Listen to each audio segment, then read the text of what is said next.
We're excited to have everyone here to join us for a candidate conversation with Senator Ed Markey. My name is Rebecca Pinn. I am the president of the Young Democrats of Massachusetts, and I'm very excited to be here. The Young Democrats of Massachusetts engage people across Massachusetts to elect Democrats, advocate progressive values, and train the next generation of leaders. Before we start, I just want to let everyone know that we're having our annual convention virtually on June 6th and 7th. June 6th will be caucus and chapter elections, and June 7th we'll have speakers, breakout sessions, and board of directors elections. So we hope you can join us.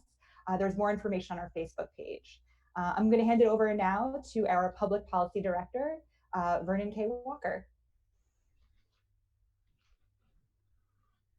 Thank you. Thank you so much.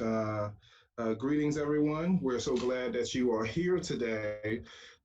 Essentially and literally, you could have been anywhere in the world doing anything at this particular moment, but you have joined with us. We're so grateful that you are here, and essentially, we're so grateful that Senator Markey is here and with us and to engage with us. So essentially, the purpose of this town hall is just to have a discussion with Senator Markey and hear some of his thoughts on many different things.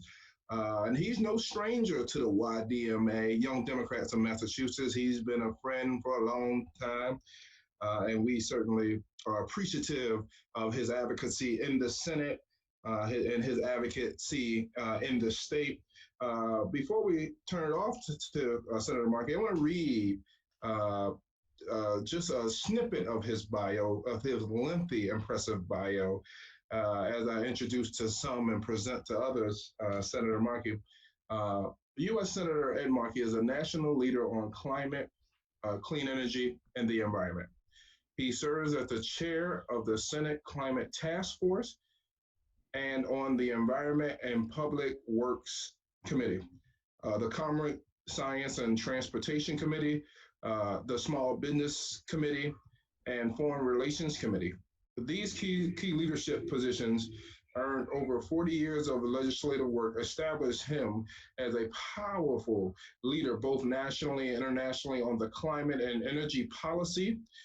His record of legislative achievement is unparalleled, most recently co-authoring the Green New Deal with Congresswoman Alexandra Ocasio-Cortez.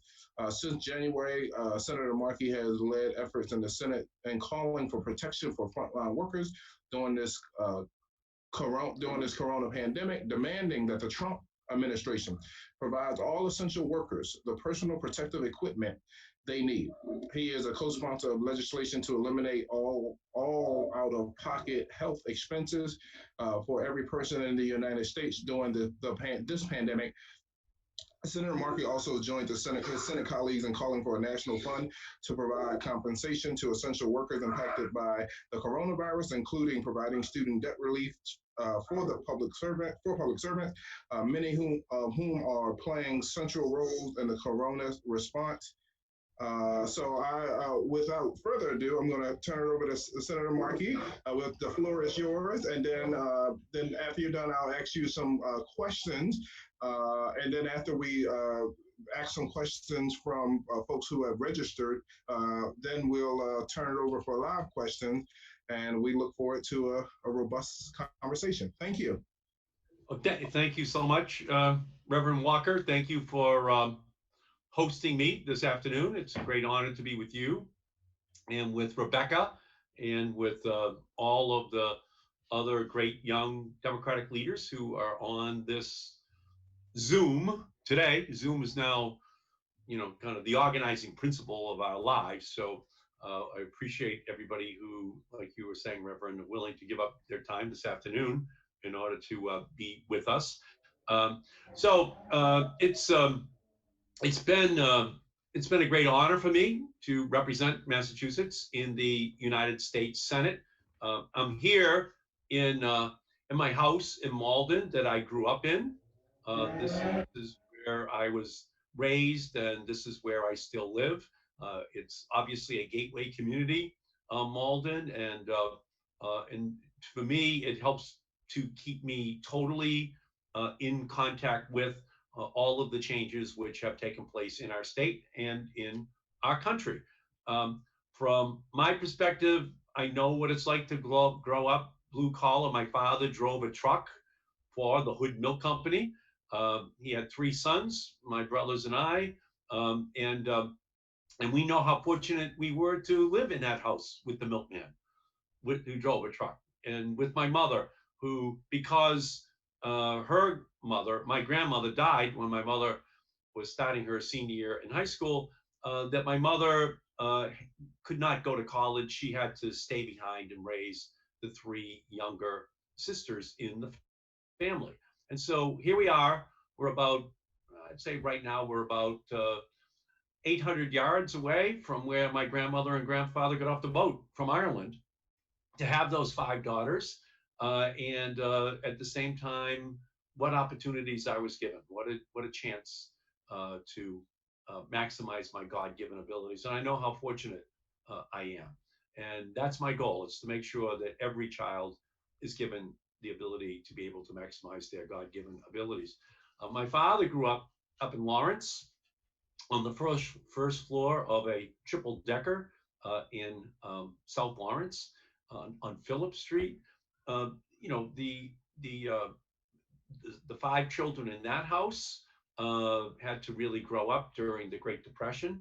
But I know how fortunate they actually ultimately felt about the opportunities that were given to them. Although there were tough circumstances, you know, the Great Depression wreaked havoc with people's ambitions in the same way that this Great Depression that we're heading into again because of the coronavirus pandemic. And I know how much we have to respond to that. And so for me, what I've tried to do throughout my career is to stand up and to fight for those blue collar and poorer communities. That's where I come from. That's who I am. Uh, and in a lot of ways, and you already mentioned it, Reverend, when you were talking about the Green New Deal that I introduced with Alexandria Ocasio-Cortez, yes, we said the planet is dangerously warming. We have to do something about that. And we said we'll unleash a green energy revolution, creating millions of new jobs. But third, we'll do it with intersectionality. We'll do it putting frontline communities at the front of the line to make sure they're the beneficiaries. And to also always remember that Black and brown families have always breathed different air, not as healthy air as white suburban families in America. So that's kind of the essence of the Green New Deal that Alexandria and I introduced. And we're very proud of the response that it has received. In addition, I have fought very hard to make sure that we put the strongest possible gun safety laws on the books in our country. We have, without question, an incredible epidemic of gun violence in our country. And so just in December, I was successful in adding $25 million to the federal budget so that for the first time, the Centers for Disease Control could study the causes of gun violence in our society.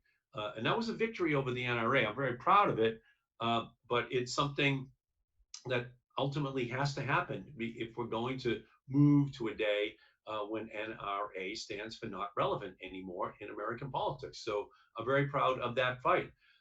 Similarly, I'm proud of the fight that I've waged to make sure that we find the cure for Alzheimer's by the year 2025.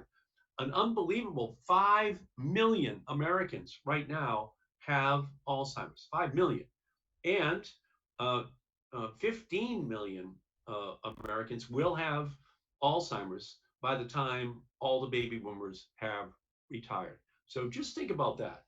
15 million people with the same disease, and all of those 15 million families all affected by it. And the budget for Medicare and Medicaid would be equal to the defense budget if we don't find a cure. So I initiated a research program focused on finding the cure for Alzheimer's that calls for the NIH to tell the Congress each year how much money is needed in order to find that cure. So I'm very proud of that. And in 2019, in December, another $2.8 billion was added to the federal budget in order to find that cure.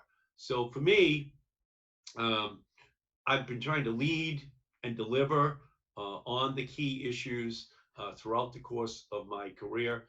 And as we hit the coronavirus, we have even greater challenges now in the short term. We can see who the frontline workers are. We can see who the essential workers are. We can see how many of them are Black and brown. We can see how many of them come out of the immigrant community. We can see how they're exposed to this disease at disproportionate ways, and that as a result, their families are as well. So we owe them uh, big benefits as we're moving forward. And it's why I've introduced, actually, with Senator Kamala Harris and Senator Bernie Sanders, we've introduced legislation that would give every American $2,000 a month. So for a couple, it would be $4,000. If they had an additional child, it would be $6,000 a month until we get through this pandemic. So they have money in their pocket, so that they would be able to take care of the bills, take care of their family, take care of their necessities, so that they wouldn't feel desperate. And I think that that's the level of response that we need in our country. We just can't have this approach that Trump and Mitch McConnell are bringing to it, which turns a blind eye to the suffering of people. We have to make sure that we absolutely take care of people's needs. So, from my perspective, it's a great honor to serve in the Senate. And in a way, the coronavirus is making it quite clear that when you ignore science, you pay a big price. And that's what Donald Trump did in January and February. You pay a big price. And the same lesson is true for the climate crisis. He's ignoring the science. And we're going to pay a big, big price because he's ignoring it. So it's absolutely imperative that we win, and we win big in 2020, that Joe Biden is elected president, that we win the House, that we win the Senate. And then in January of next year, we are then in a position where we can introduce a tremendous new deal for our country, for everyone. So it's a great honor to be with you, and I'm looking forward, Reverend, to having the conversation with you. Thanks so much, Senator. Thank you so much for sharing such inspiring words. And again, we're glad to have you here. I want to kick off the first question, but before we ask the first question, as you pointed out, Senator, this pandemic has laid bare, or essentially this pandemic has laid bare the inequalities that we have and that exist within our society. Unfortunately, there are over 100,000 people, Americans, who have perished because of the abdication of the federal government and not preparing its citizenry for this pandemic that was coming. And I want to ask this first question to you. What are some of the lessons, considering that we know how devastating this pandemic is, and as you mentioned, it disproportionately affects Black and brown, low income, et cetera, et cetera. What are some lessons that we can learn from this pandemic crisis that can be applied to the climate crisis? Well, unbelievably, Donald Trump was calling for a dramatic cut in the CDC budget in January of this year, a dramatic cut in the budget for the NIH in January of this year. He was saying bad things about WHO, in January of this year. My wife is a career public health service doctor. She joined right out of medical school, and so she rose up to the rank of Assistant Surgeon General of the United States. She was the first Deputy Assistant Secretary for Women's Health in American history. She had that job during the Clinton administration, so she and Hillary worked very closely together on women's health back then to break down all the barriers of discrimination. But in January, the president proposed a dramatic cut in the public health service. All these physicians and nurses who we were going to need throughout throughout this year and into next year. So I guess what the president does is he denies that there's a problem, then he delays in any response that would be necessary, and he defunds the programs that would be necessary in order to deal with this problem. So, from my perspective, I see the same thing happening in climate as has been happening in the COVID-19 crisis. That he engages in the same kind of behavior, trying to cut back on the programs that we need, and then ultimately we're going to pay a tremendous price. And at the center of this is, without question, the fact that we're not going to find a vaccine for the climate crisis the way we may for COVID-19. And so the only way we can deal with COVID-19 is to deploy the wind, the solar, the all electric vehicles, the new energy efficiency technologies, the storage battery technologies that make it possible for us to reduce the greenhouse gases to avoid the worst, most catastrophic consequences of the impact on our planet. So we just saw what just happened. The president spends too much time thinking about how to give tax breaks to his cronies. He did that in 2017. In fact, he snuck in to the coronavirus package $145 billion worth of tax breaks for the real estate industry. And that just happened a month ago, which is just absolutely absurd, as he is saying that he doesn't have enough money for testing or doesn't have enough additional money for the cities and towns in our country or for hospitals. So it's just absolutely absurd. You have to look ahead, lead the way.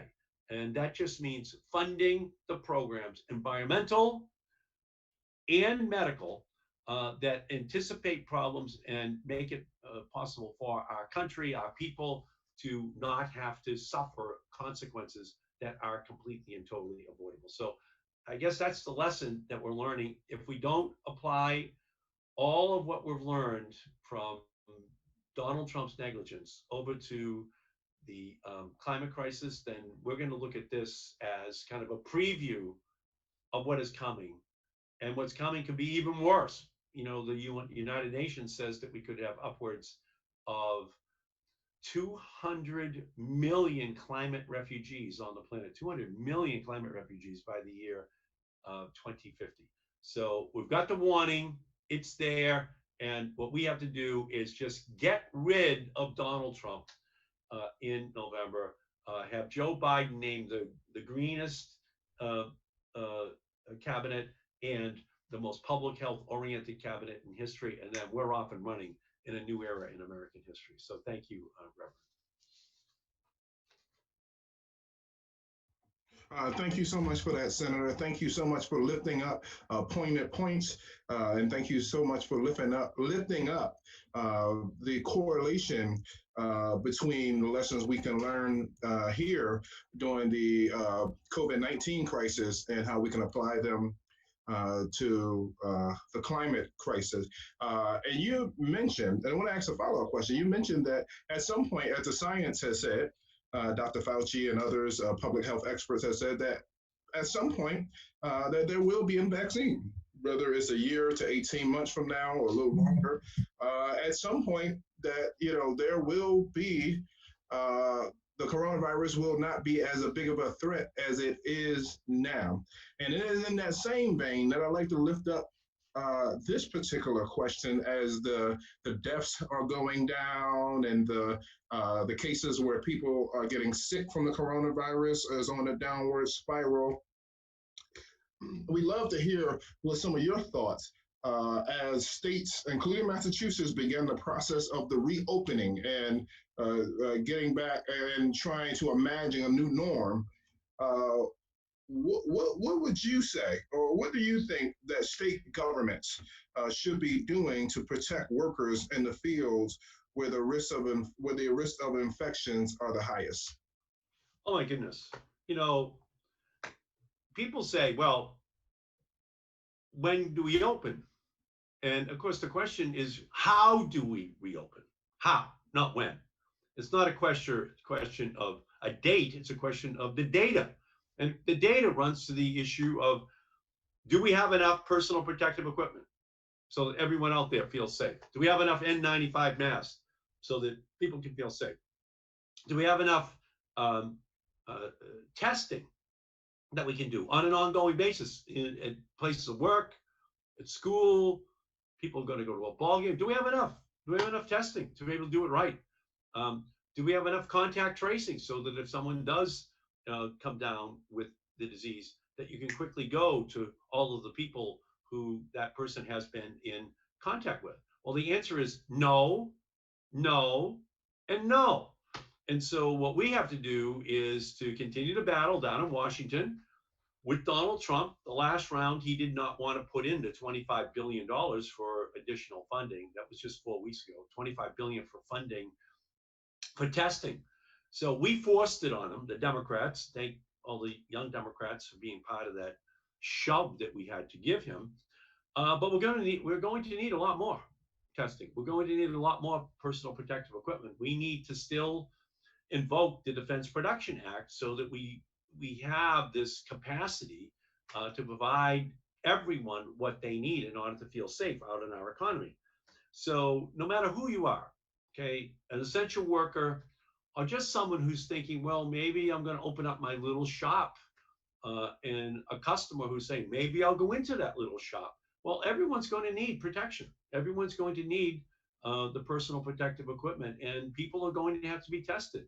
So from my perspective, Trump has just completely ignored the reality that without consumer confidence, without a sense that people are really being protected, people are going to be apprehensive.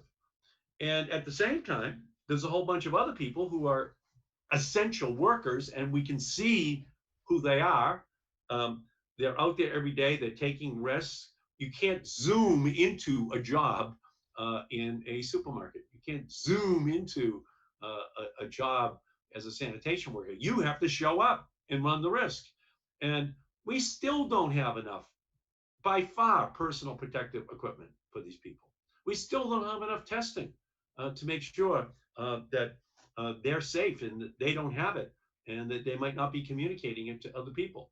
So from my perspective, all of this just goes to Donald Trump's abject, you know, uh, failure as a leader.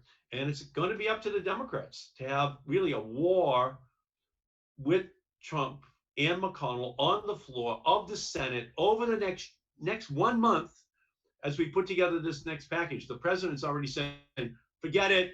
We got to be small ball now. That's what McConnell's saying too. Well, it's just the opposite. This is the moment where we have to fund at the highest possible levels all of these programs so that every family feels safe, every family feels protected. So thank you, Reverend, for that question.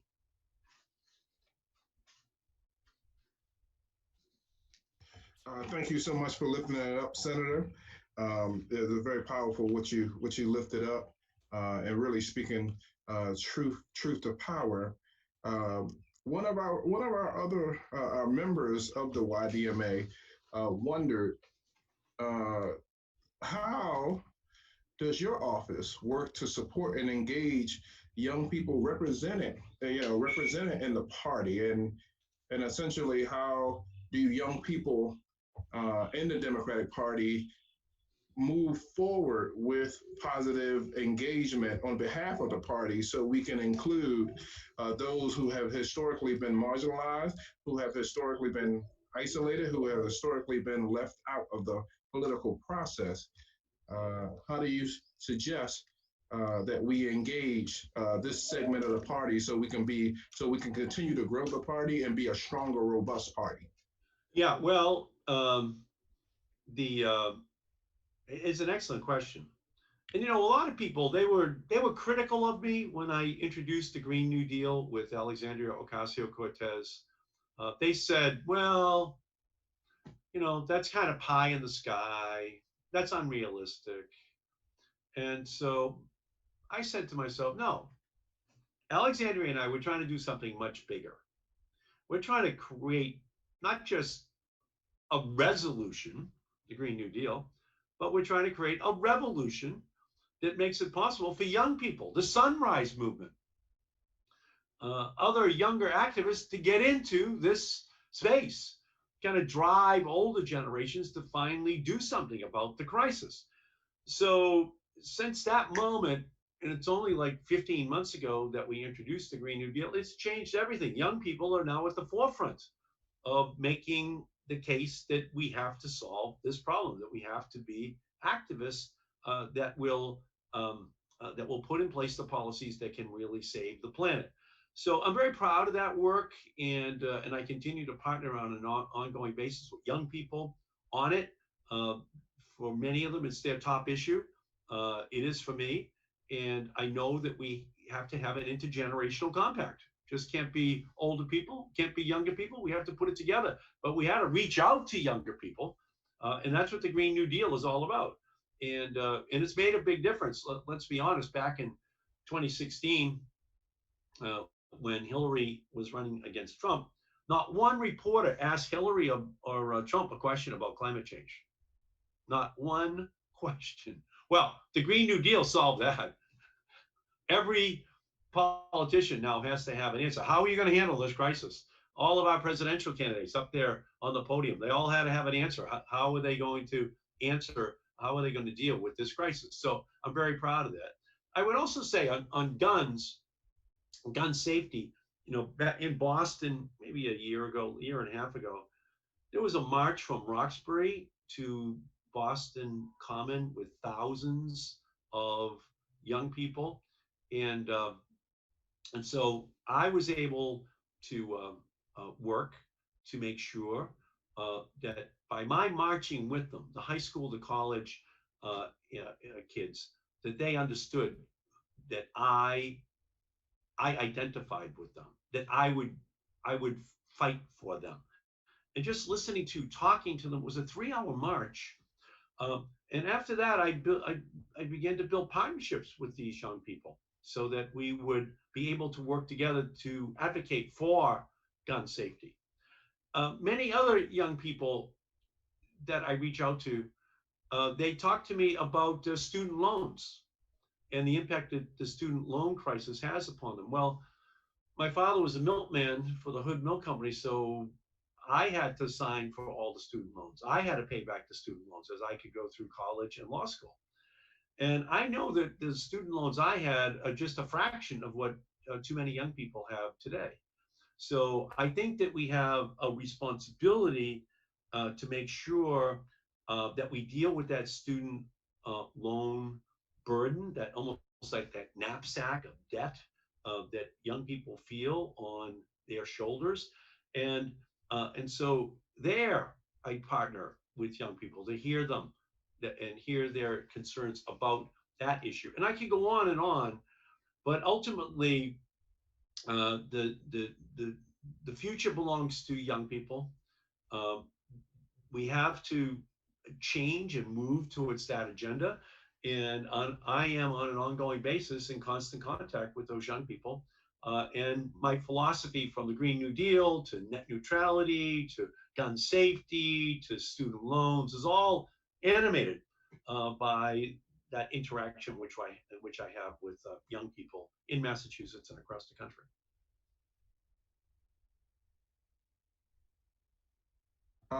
Thank you so much for sharing some of your words of wisdom and that capacity. In a second, we're going to go to live questions. But I think you're right, Senator, that if there's going to be systemic and radical change, and if there's going to be a revolution of values, as Dr. King talked about, there's going to be there should be, and there needs to be, an integration of young, older, and middle age coming together around a common and moral cause, saying injustice is enough, enough is enough, and we're coming together from various walks of life to challenge the dominant narrative, to challenge the injustice narrative that is perpetuated in our society, and that is going through the media and saying and essentially saying that we as human beings, we're in this together. And I really think that's what this pandemic has taught us, that our humanity is bound up in each other. And essentially, it was Dr. King that talked about that we're all tied in the inescapable garment of mutuality. And what affects one indirectly affects us all. What affects one directly affects us all indirectly. And I really want to thank you for lifting that up. And we want to And transition. can I just say this, Reverend? We've seen this in Minneapolis in the last Yes. 2 days Yes. with this gruesome scene of an African American man just being killed in plain daylight. I mean, essentially murdered in plain daylight. And I can feel it across the country. I can feel people saying, Black lives matter, Black voices matter, and Black votes matter. That people are saying, we just got to change this in our country. We have to remember all of these people who are facing injustice, and make sure that we come together. So I think that young people actually understand it and are willing to fight for it. And we're just reminded on an ongoing basis, I hate to say it, that it still exists in too high a level in American society. And so it's making me feel good, okay, that young people have the idealism and the activism to go out there and do the work in order to much more fully reduce this racism, sexism, anti-Semitism that has been unearthed during the Trump administration years, and this is the year that this generation can make their biggest contribution of all time, getting rid of Donald Trump, so we can go back to making this a better country. And I absolutely agree. Unfortunately, George Floyd suffered a death that he didn't have to suffer in Minneapolis. He suffered at the hands of perhaps a long racist tradition in America that demonizes Black and brown bodies. But thankfully, there's a generation that's present and here, as you said, Senator, that's rising up to challenge that narrative. And we can go on to have much conversation about that. But I want to transition just for a second, and I would like to call Matthew Guilford, who's the at-large director at the YDMA. He's going to be filtering in live questions. He's going to throw out the first question, Senator, and then we are just have some questions from the folks that are on the phone, and we're really appreciative of pulling from some of your wisdom that you're providing. Thank you, Reverend Matthew. Senator, thank you so much for being here. I hope you and your loved ones are doing well during this difficult time going on in the nation right now. And I hope you are, and everyone on this call, stay safe. We protect our essential workers. We protect our frontline workers by protecting ourselves. So stay safe, everyone. Thank you, Matthew. Exactly. Just a little cabin fever, but other than that, doing well. My question is related to more the failure of the Trump administration to address the COVID situation has resulted in over 100,000 lives being lost. Focusing more here on Massachusetts, we're seeing the effects of compressors in Weymouth causing horrific health, effects on families, taking lives in forms that would not be related to environmental causes of death, that people would not even think about, that are cancer related, that are, away from the environmental impact of climate change, that the effects of man-made involvement in the environment is making people sicker. And you have condemned this. You have come out and strongly said we don't want this. But according to Nathan Phillips from BU, who just recently ended a hunger strike to try and stop this compressor, it doesn't look like it's going to be stopping at all. So, what is the next step forward for legislation to prevent additional compressors being implemented? And thank you. Excellent question. There's a little spot of land down there in Weymouth, Braintree, and Quincy, just a little plot of land down there. And a Canadian natural gas company wants to, build the pipeline right up through and up towards Maine and Canada in order to essentially have natural gas, which will be exported out of the United States of America. So I actually, work to determine that we don't even need that natural gas in the state of Massachusetts, not even for us. So we would be running the environmental risks of having that compressor station be constructed there in a highly populated area. And the Canadian Natural Gas Company would get all the benefits. So from my perspective, I've introduced legislation to say that that can't happen anymore. My hope is, to be honest with you, that we can get a Joe Biden in as president, to do a review of this project as well. The Federal Energy Regulatory Commission is out of control down in Washington. It's always been an entity too much in the control of the oil and gas industry, but now in the Trump era, it's just completely and totally out of control. And so from my perspective, I've been down there. I've stood with the people in the community to say that I am with you, and I've organized other members to be with me on this issue. And I've introduced legislation to make sure that it never happens anywhere else in the country, so that we can just stop this. But the sad fact of the matter is that in this Trump era, at every one of these energy agencies, they've just become wholly owned subsidiaries of the oil and natural gas industry. And we in Massachusetts, we know better than anyone that we can beat them with wind. We can beat them with solar. We can beat them with energy efficiency. The reason they're trying to press this through, it's to just continue an effort to create an artificial dependence upon fossil fuels in an era where the price of alternative energy has collapsed, that it's more cost effective to move to wind, to solar, to energy efficiency. So they're actually themselves, they're facing their own existential threat in the same way they pose an existential threat to the planet. This new emerging competitiveness in the ways in which we generate electricity is posing an existential threat to their business model. So I'm with you, and I have been battling, with the people down there, and I'm going to continue to do so. And if there's any legislative avenue, I am going to explore it 100%.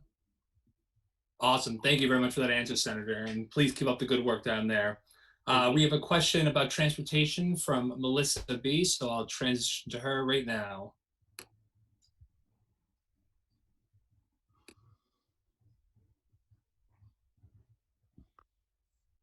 Hi, Senator. I'm so excited to be here. Thank you so much for taking the time to be with us today. How are you? Thank you, Melissa. How are you doing? Where are you, Melissa?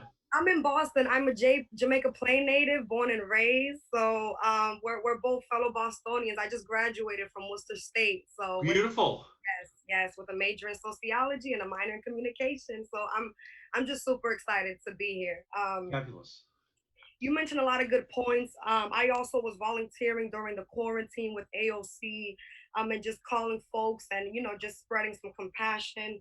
The virus has exposed a lot of issues amongst education, from financial hardships. Kids, especially in the inner city, are having a hard time finding resources. Michelle Wu, the Boston City Council from here, has had a lot of conversation about free transportation, Senator. Me personally, I have been affected by the cost of transportation being so high. Right now, we only have youth passes available for high school students and reduced train fares for seniors. Is there any conversation about free transportation for college students? As we're moving forward, here's what I would like to do. I want to get, are you living at home with your parents, or are you out on your own now? Melissa. I am living at home now, back with my parents. Yes. Yeah. So, but you're out in you're trying to find a job in the workforce. Yes, and I've always worked in the city. so that's the larger point here that Kamala Harris and Bernie Sanders and I are trying to reach. We're saying you should get $2,000 a month. You know, your mother should get $2,000 a month. Your father should get $2,000 a month. So you have money in your pockets, not just for transportation, but also for food, for rent, for other necessities in life. And it should happen every single month until we come out of this. Maybe it's sometime next year. Who knows when it's going to be? But we need to make sure you have that money that you can spend. And so, from my perspective, it's not just transportation, it's the cost of healthcare, it's the cost of childcare, it's the cost of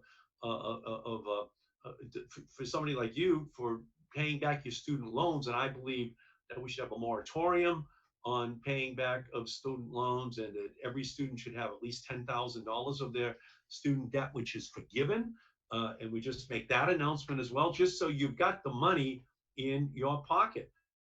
And to the extent to which all of these institutions are going to need to have people who have confidence in them, including our public transportation system, to the extent to which we could make it free for young people to be able to use it, then I would be 100% supportive of it, in addition to giving you a couple of $1,000 every single month, so you've got that money in your pocket to take care of all of your necessities.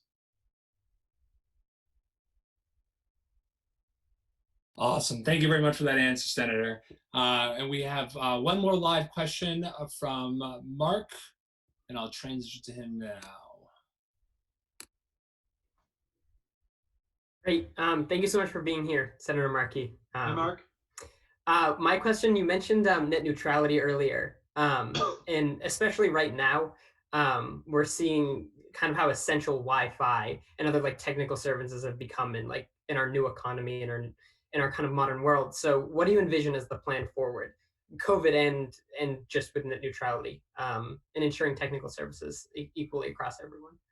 Well, for net neutrality, I was able to beat the Republicans on the floor of the Senate 2 years ago, but the House was still in the control of the Republicans, and so we could not get it passed to override Donald Trump 2 years ago. However, as we come into next year with Joe Biden as president and a Democratic House and Senate and a Democratic Federal Communications Commission, I think we're going to open up a whole new era for net neutrality. I was the first person to ever introduce a net neutrality bill into the United States Congress. I did that in 2005, 2006, because I think those principles of non-discrimination have to be at the center of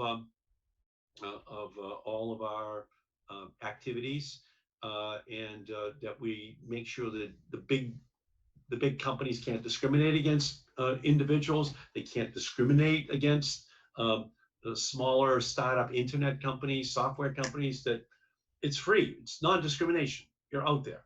But in addition to net neutrality, I would say this, that we're also seeing how many young people right now, 12 million young people in America, students, K through 12, do not have broadband access at home.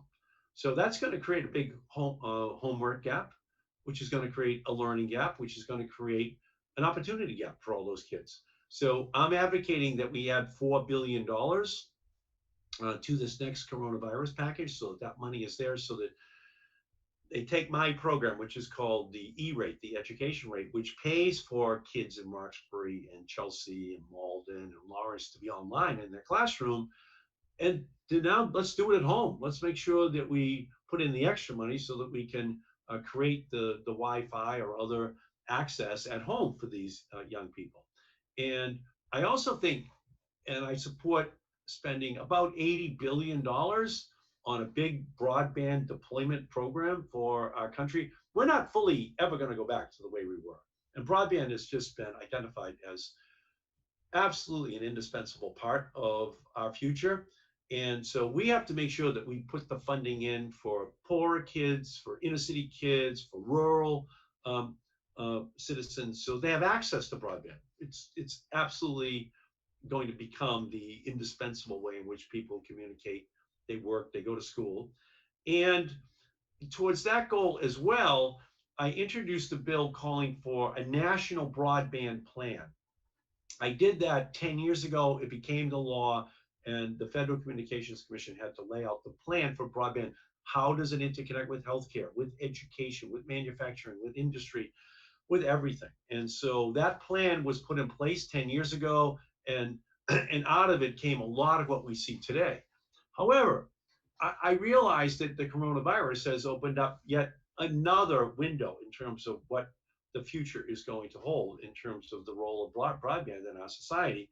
And so what I've done is I've introduced a new bill. I'm going to try to get it inside of this coronavirus bill so that we're studying and putting together a plan for where do we go from here in terms of broadband. How do we make sure that everyone has access to it and that it's affordable for people? Affordable. It's one thing to have access, which many people don't have. Let's get them access, but then let's make sure it's affordable simultaneously. So that's how I'm viewing this whole, issue: net neutrality, broadband access, making sure everyone gets it, making sure it's affordable. We're just learning the lessons in a pluperfect form right now through this coronavirus. We have to make sure that we now put our words into action. So thank you, Mark, very much for that great question. Thanks, Mark. And I'll end it with one more live question. And it relates to more for small business owners here in Massachusetts who are being affected by the COVID pandemic right now, but more specifically for minority business owners who will not only who are being affected by the COVID virus on a health basis, but also on a small business basis where they are going to need a lot more recovery than, let's say, larger businesses that have been around more recently. So what is the next steps that we can do to support those businesses and making sure that the minorities who are being hit by the COVID crisis more on a more dangerous level are being shown a light to?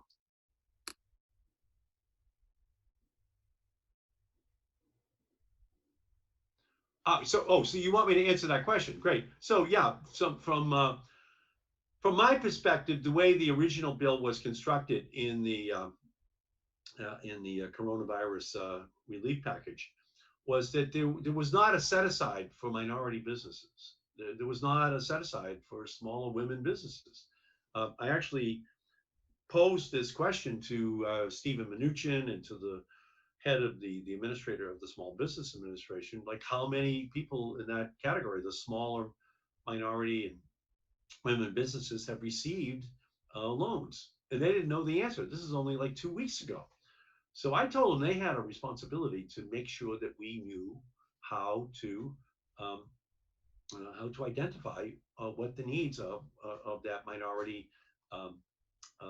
business community is, because along Blue Hill Avenue in Boston, along Martin Luther King Boulevard, and city after city across Massachusetts and across the country, those smaller businesses, they're much more vulnerable. A small business can be 400 people by the definition of our bill, but that's not the same as a company or a small business with 10 people in it or 20 people in it. So we just have to make sure that we take care of them. And there's still about $100 billion left in this program right now.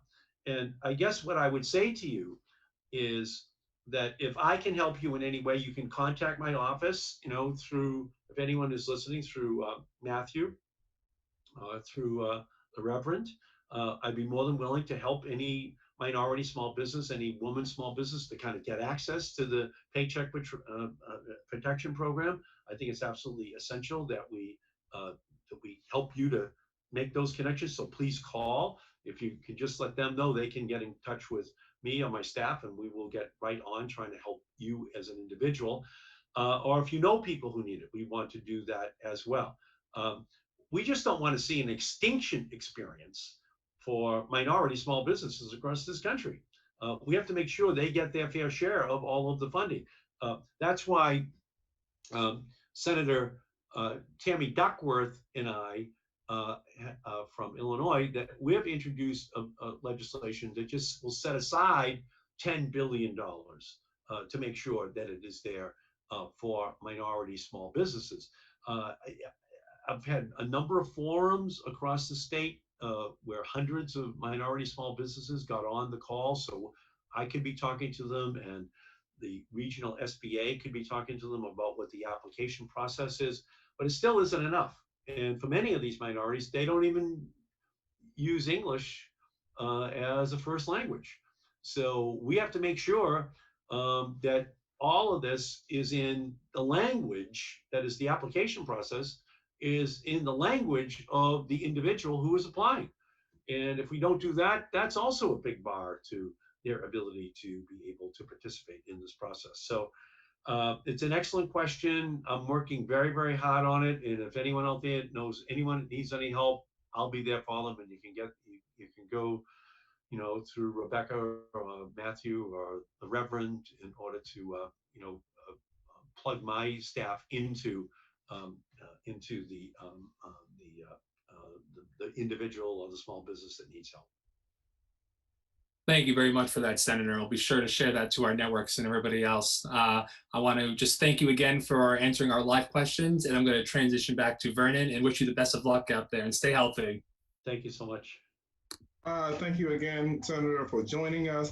The very robust conversation, and we were so glad that to work with you and your staff to join us for this town hall. And we will certainly keep in touch because we certainly appreciate the great work that you and your office is doing and advocating for the marginalized and the disenfranchised and for the forgotten. And I think this has really been a jam-packed hour of power.